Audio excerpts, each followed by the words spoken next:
I will not lose. Jay-Z famously said that on You Don't Know from the Blueprint album, and boy did he mean it, man. So recently, one of Jay-Z's Rock Nation lawyers is now suing Tony Buzzbee's lawyer firm for $25 million for making these outrageous claims, trying to defame Jay-Z, and they going after him legally the right way. You feel me? And I agree with Jay-Z on this one. You feel me? Because you make these outrageous claims, they come out to be found out to be weird and untrue, and you think you just gonna walk away and you put this shit on me? Because certain people are not intelligent enough to realize, oh, they were just trying to stick me up so they ruined my fame. Yeah, nah, Jay-Z did the right thing. He said, okay, let's go get that bread. Let's go holler at him. You feel me? And I have to respect that. I know it's a lot of Jay-Z haters out there, but I have to respect that because Jay-Z and Byron Allen, to me, I know it's probably some other black people too, but they're two of the most notable black people that get to play offense against these people that come after them. You feel me? Most black people, 99% of black people, we don't be playing defense 24/7. You feel me? Even the rich black people, they still playing defense. Only a select few, and you gotta be a thinking nigga to get there. You feel me? You have to think your way there. You feel me? That's why they don't like us thinking. You feel me? That's why they just always want us twerking, eating chicken, and trying to rob somebody. You feel me? They don't like us be thinking niggas, because you can think your way into some shit. You feel me? And I think this is a smart play by Jay-Z. You feel me? Okay, he tried to do that. He tried to take me down like that. Let's get this nigga back. You feel me? So yeah, I'm gonna be looking out for this one. Y'all be looking out for this one. Jay-Z suing Tony Buzzbee for them outrageous claims for $25 million. Oh man, they gotta find a way to cope. So online they saying Jake Paul is the real winner because he made more money in the fight versus Anthony Joshua, right? He made $120 million. AJ made $60 million, right? Let's look at this from a real perspective, right? Anthony Joshua was called in at the last minute. He supposed to fight Gervonta Tank Davis, right? Called in at the last minute, right? He didn't really have to train for Jake Paul. This is the easiest $60 million he's probably ever gotten in life. It was a cakewalk for him because he's already a decorated heavyweight champion.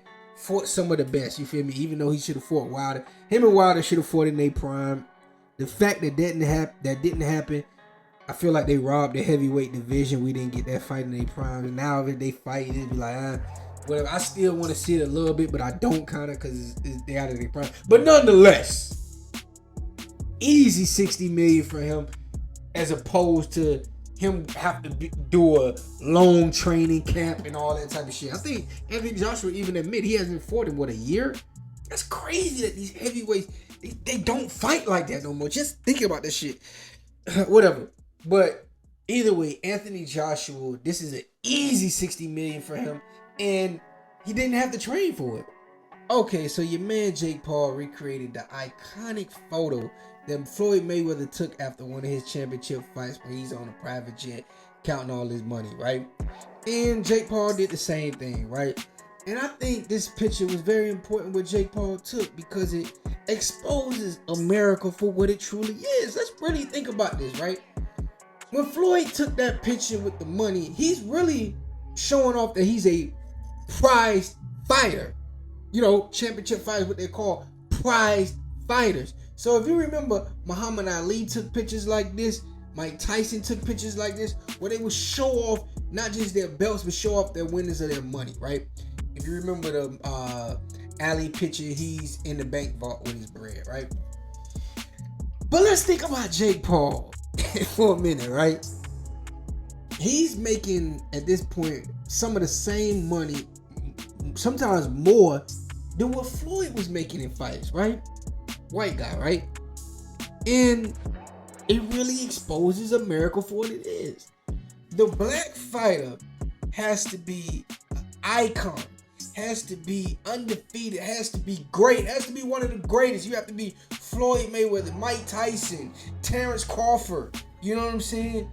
Muhammad Ali. To reach that level of prominence, you have to be that great. on the flip side of it, this is America. This is why this picture is important what Jake Paul took. You can have a mediocre novice fighter achieve the same as some of the greatest black fighters. Think about that. Take that in.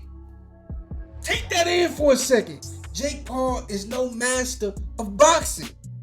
You think about Floyd, Muhammad Ali, Terrence Crawford, you're thinking about masters at that art form. When you look at Jake Paul, you looking at a fucking joke. He beats up old retired fighters or old basketball players or other YouTubers, but he somehow is legitimate and makes enough money. He makes the same money as Floyd. Do you not understand that? This is America in a nutshell. The black man, to get that, he has to be great. He has to do something that no other black man can do. While the white man can do, he do shit the fucking mailman probably could do. This is America. Man, 2026 is gonna look real different in the music game. So Billboard and YouTube are ending their partnership. They couldn't come to an agreement going further. They're ending their partnership in 2026, January 16. So now YouTube streams, plays, and views will not be counted on Billboard charts. That's a wild one. This will affect a lot of artists, primarily artists like NBA YoungBoy, somebody who's very different from other artists, where he does very well on YouTube. If I'm not mistaken, NBA YoungBoy is the top rapper on YouTube. If not the top, he got to be like top 5 or something like that, right?